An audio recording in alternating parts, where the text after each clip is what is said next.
Hubungan yang biasanya dibangun dari perasaan kini bisa menjadi sebuah layanan. Bisnis sewa pacar menawarkan pengalaman memiliki pasangan melalui sistem penyewaan. Kita hadir untuk orang-orang yang merasa sendiri. Nah, tapi ketika sudah ada transaksi, dua hal ini menjadi hilang. Melalui transaksi mungkin menghadirkan kebersamaan, tetapi belum tentu menghadirkan kedekatan.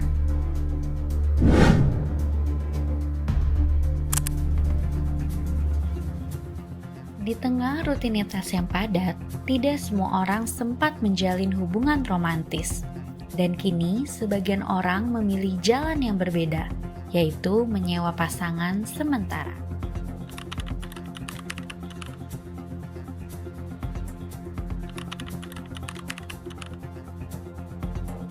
Menurutku sih agak aneh gitu ya kalau ada jasa sewa pacar, karena kenapa sih pacar tuh harus disewa? Bukankah pacar itu tujuannya memang ada hubungan yang memang tujuannya mengarah ke masa depan? Mungkin ya karena kita di Indonesia ya, jadi emang masih agak nggak lazim aja. Mereka kayak lagi butuh partner untuk ngehadirin sesuatu kah jadi disewa, atau mungkin emang basicnya lagi kesepian dan butuh temen curhat. Pernah. Kenapa tuh? Soalnya kadang kayak butuh temen chat kalau misalkan teman-teman yang lain lagi pada sibuk, atau mungkin mau ngehadirin sesuatu tapi sendirian. Di balik kemudahan ini muncul pertanyaan yang lebih dalam. Apakah hubungan yang dibangun atas dasar transaksi benar-benar aman, atau justru menyimpan resiko yang tidak terlihat di permukaan? Mutia adalah salah satu pendiri jasa sewa pacar di Indonesia.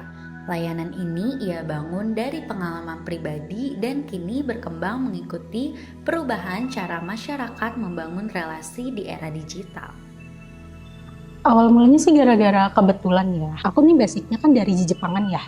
Di Jepangan gitu ada anime rental pacaran girlfriend dari Jepang. Nah, terus aku mikir di dunia nyata itu rental pacar ada atau enggak. Nah, setelah berpikir seperti itu, akhirnya aku mencoba mencari tahu di dunia maya apakah ada pacar sewaan. Lalu aku pernah ketemu pacar sewaan yang pertama kali terbentuk di area Malang atau Surabaya gitu, yang mereka basicnya juga Jepangan.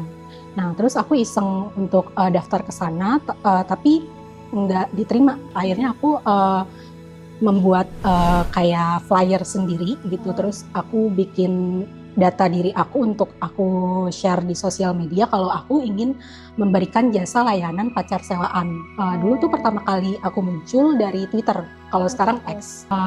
Lama-lama banyak peminatnya, itu aku langsung saat itu ya, itu di tahun 2022 langsung rame dan viral. Terus akhirnya ketika viral aku kan merasa nggak ketampung nih klien yang datang. Akhirnya aku membangun agensi sendiri. Kalau cara pemesanannya itu bisa melalui sosial media lewat DM atau aplikasi juga bisa. Itu ada dua pilihan. Kalau mau langsung ke aplikasi tinggal order sendiri tanpa perlu admin. Tapi kalau misalnya mau manual itu bisa langsung lewat WhatsApp. Yang paling diminati itu sewa pacar, tapi yang girlfriend paling banyak. Tapi yang untuk perempuannya juga ada. Mungkin memang tidak sebanyak yang girlfriend karena peminatnya tuh mendominasi dari pihak laki-laki. Untuk saat ini talent girlfriend di Kumiko itu ada sekitar 13 orang. Itu tersedia di Jabodetabek sama di luar area kayak Surabaya, Malang, Balikpapan, sama Semarang. Oh, banyak ya. Yogyakarta juga ada.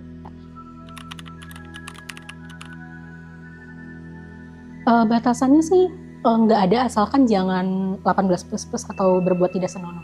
Untuk proses rekrutnya sih aku dari sosmed. Jadi di Kumiko itu kadang-kadang kalau misalnya lagi butuh talent cepat, dia akan share informasi untuk audisi menjadi talent. Nah, nanti di situ dari pihak calon talent akan diseleksi dengan cara role play. Kayak misalnya bagaimana cara kamu supaya menjadi pacar yang obsesi. Gitu. Atau bagaimana cara kamu menjadi pacar yang gadis itu galak. Jadi pilihan di Kumiko itu modenya ada banyak. Ada normal, obsesi, sama gadis. Jadi pihak talentnya akan di rental sesuai request dari pihak klien. Jadi kalau misalnya ada yang request galak, pihak talentnya akan galak. Tantangan terbesarnya sih sosial sih. Sosial terus hukum di Indonesia juga gitu kan, karena untuk menjalani bisnis ini itu kan sebenarnya bertentangan dengan norma sosial ya kan. Orang lain akan ngecap kita itu orang-orang yang materialistis, orang-orang yang apa-apa transaksional, jadi kayak seolah-olah transaksional, padahal bukan itu loh. Tujuan utama kita bukan dalam materialistis ataupun transaksional, tapi kita ingin dalam bisnis ini memberikan kebahagiaan untuk semua orang, intinya itu aja. Kita hadir untuk orang-orang yang merasa sendiri, untuk misalnya dia dari lingkungan itu tidak dirangkul, ada kita yang merangkul. Pada 2023, Riset Health Collaborative Center menunjukkan 44% warga Jabodetabek mengalami kesepian tingkat sedang, sementara 6% mengalami kesepian tingkat berat. Kelompok yang paling banyak mengalami kesepian adalah perempuan, belum menikah, berusia di bawah 40 tahun, dan perantau.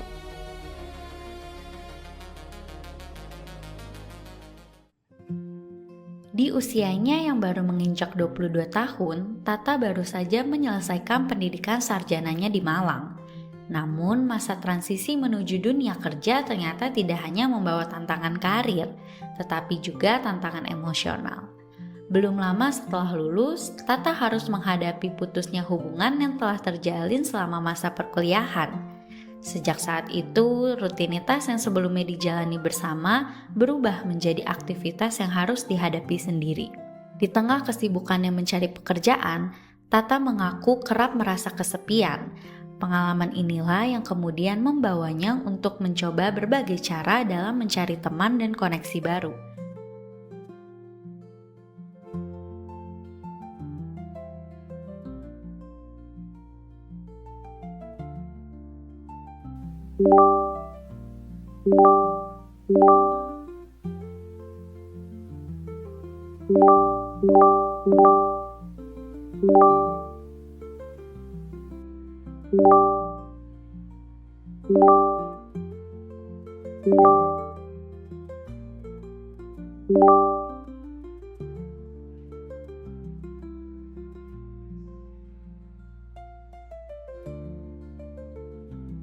Nama aku Tata, aku seorang fresh graduate aja sih, lagi apply kerjaan. Alasan aku yang utama adalah aku pengen cari temen juga, pengen cari temen untuk cerita, karena kan aku lagi kesepian juga akhir-akhir ini. Aku pengen ada something new, kayak punya temen yang bisa aku ceritain soal masalah-masalah aku dan problem-problem yang lumayan agak numpuk kayak di pikiran aku. Aku berharapnya sih partnernya lumayan mendukung ya, dan nggak yang pasif, terus juga dia lumayan perhatian ke aku. Pengalaman aku selama menggunakan layanan ini lumayan, aku senang sih karena partnernya juga lumayan mendukung dan dia juga perhatian sama aku, lumayan gampang lah diajak ngobrolnya, terus kita juga happy. Dia lumayan perhatian ke aku saat aku lagi cerita soal masalah aku, terus juga kita lumayan banyak bercanda. Aku sih ngerasanya seneng ya, kayak fulfill, terus juga udah nggak ngerasa kesepian lagi, terus beban aku lumayan berkurang sih dari sebelumnya. Emang dari awal ini juga maksudnya hubungan yang profesional, kita kayak cuma enjoy the moment aja. Kalau untuk nyewa jasa ini lagi, mungkin kedepannya kepikiran ya, karena ternyata seru juga dan oke lah pengalaman aku tadi.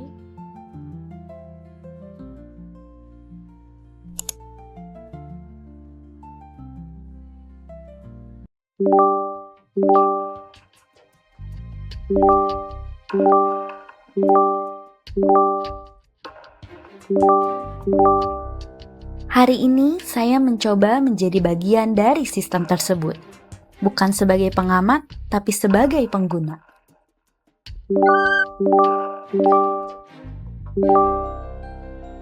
aku mau nyobain jasa sewa pacar, aku udah janjian, udah ketemu dan katanya dia udah sampai. Awalnya kenapa tuh kira-kira kok tertarik jadi talent sewa pacar? Awalnya sih coba aja ya, coba. Nah, kok menarik nih gitu. Ditambah kan saya juga yang nggak terlalu kenal banyak orang gitu kan, jadi kayak dicoba aja. Dan ternyata pas udah dijalanin ya sebulan 2 bulan kayak ya ternyata lumayan gitu, maksudnya berinteraksi sama orang baru tuh lumayan seneng juga sih gitu. Gitu. Ya, apalagi ngedukung kayak mereka tuh kayak requestnya mau makan atau temen nongkrong atau kondangan gitu, jadi kayak kita bisa menuhi mereka tuh, jadinya merasa bangga sendiri sih gitu, seneng gitu. Tapi kakak tahunya dari mana kayak Di medsos sih. Oh, di medsos. Dia buka kayak flyering gitu kan, open Iya, locker. jadi kayak ada kayak talent gitu, terus habis itu nggak lama ke FYP lagi, jadi kayak ada pencarian talent. Oh gitu.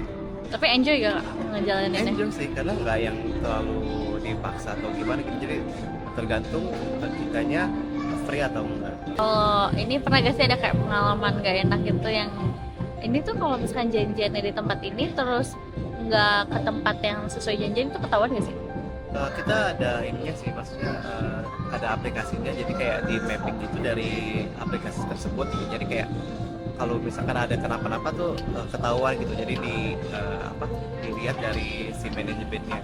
Waktu itu pernah kayak keluar kota gitu, itu di tracking sih terus gitu. Kalau misalkan ada yang macam-macam juga ketahuan gitu, maksudnya langsung di blacklist. Terus sayanya juga udah disurudahan. Tapi ada kayak klien atau customer yang aneh gak sih, permintaannya harus gini harus gitu? Beberapa sih ada sih, kayak gimana tuh kak? Kayak offer aja, kayak minta temenin tidur pas sleep call gitu. Terus kayak ya mau nggak mau kan kita kalau misalnya yang emang online ya kita juga harus berusaha ada gitu kan waktunya, karena dia udah bayar. Kalau sistem pembayarannya kan aku kan bayar tuh. Iya, nah itu uangnya nanti masuk ke kakak atau ke manajemen, tapi nanti pas udah selesai itu dikelola baru dibagi ke Thailand. Itu sistemnya per bulan atau per talent per hari gitu kak? Per bulan. Oh per bulan, jadi kayak ya sih enak ya, Iya, ada gaji jadi gitu ya? Kayak gaji aja. Kayak gaji. Tapi kalau menurut kakak nih ya, pendapat pribadi, kira-kira kenapa orang sampai nyewa pacar gitu? Mungkin karena sesuatu yang nggak dia dapetin kali ya dari pacarnya, jadi kayak mungkin dia mau untuk kayak coba sewa pacar, apa sifatnya beda dari pacar dia sebelumnya atau bagaimana gitu. Emang ada kak klien yang nyewa kakak tapi dia juga udah punya pacar gitu, ada gak? Ada juga sih, tapi kita ya profesional aja, karena kan ya itu udah tanggung jawab kita gitu, maksudnya asal jangan sampai terjadi hal-hal yang tadi inginkan aja sih. Karena udah biasa ya, jadinya kan mungkin pertama emang betul-betul kayaknya gue cocok deh sama dia gitu kan. Tapi kayak kita mikir lagi, nggak mungkin, maksudnya ya udahlah ini kan sebagai sebatas profesi aja gitu, nggak usah di dalamin aja gitu. Jadi ya udah akhirnya terbiasa gitu, kayak baper-baper gitu, ya udah di belakangin aja sih. Halo, jadi aku baru aja selesai nyoba jasa sewa pacar ini. Menurut aku jasanya lumayan oke, karena jatuhnya kayak kita ketemu teman baru aja dan ngobrol-ngobrol. Sebenarnya tuh bisa untuk physical touch gitu, kayak gandengan tangan, rangkulan. Tapi aku nggak ngelakuin itu, dan jadinya cuma ngobrol-ngobrol doang yang menurut aku asik sih. Jujur 1 jam itu nggak berasa karena dia juga orangnya asik dan enak untuk diajak ngobrol. Di balik pengalaman yang terlihat menyenangkan, ada sisi lain yang jarang dibicarakan. Tentang ketertarikan emosional, tentang ekspektasi, dan tentang apa yang terjadi setelah semuanya selesai. Ketika kedekatan bisa diciptakan dalam hitungan jam, apakah itu benar-benar hubungan? Atau hanya simulasi perasaan yang dirancang untuk sementara waktu? Hubungan itu idealnya generik ya, generik, genuine. Nah, tapi ketika sudah ada transaksi, dua hal ini menjadi hilang. Ilusi kedekatan potensi itu sebenarnya ada. Tapi kalau misalnya hanya berdasarkan transaksional, ilusi itu pasti potensi terjadi. Karena bisa jadi salah satu berharap kan, gitu. Salah satu resikonya adalah keamanan data, privacy. Kalau dari klien mungkin data atau privasinya kan akhirnya diketahui orang. Jadi tahu rumahnya di mana. Kalau misalnya ada batasan mengenai informasi pribadi. Nah, kalau tidak, kan itu kan menjadi resiko bagi klien. Kalau misalnya akhirnya bergantung kepada jasa sewa pacar itu, artinya kebutuhan dia akan kebahagiaan itu kan tergantung dari orang lain. Tergantung dari subscription terhadap jasa itu gitu ya. Aduh kayaknya butuh nih sewa lagi, butuh nih jasa apa, butuh sleep call, sewa. Kebutuhannya tergantung dari apa kemampuannya dia untuk membayar sewa jasa itu. Tapi ternyata kalau misalnya dia udah nggak mampu lagi untuk sewa gitu ya, dari segi ekonomi gitu, dia mungkin limit gitu ya.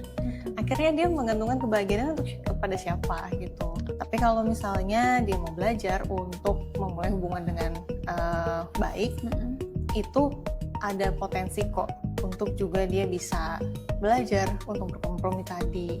Tuh, ketergantungan pasti ada, cuman itu harus belajar untuk memenuhi kebutuhan diri itu tidak dari orang lain. Bisa jadi dia terbiasa dengan hubungan yang transaksional. Kalau nggak sesuai ekspektasi jadinya nggak deh gitu kan. Gitu. Iya, ditinggal. Fenomena ini menunjukkan bahwa kedekatan kini bisa menjadi sebuah layanan dan memunculkan pertanyaan baru tentang batas antara relasi personal dan transaksi. Ketika perasaan bisa disewa sementara, apa yang sebenarnya kita cari? Kedekatan nyata atau sekedar ilusi kebersamaan?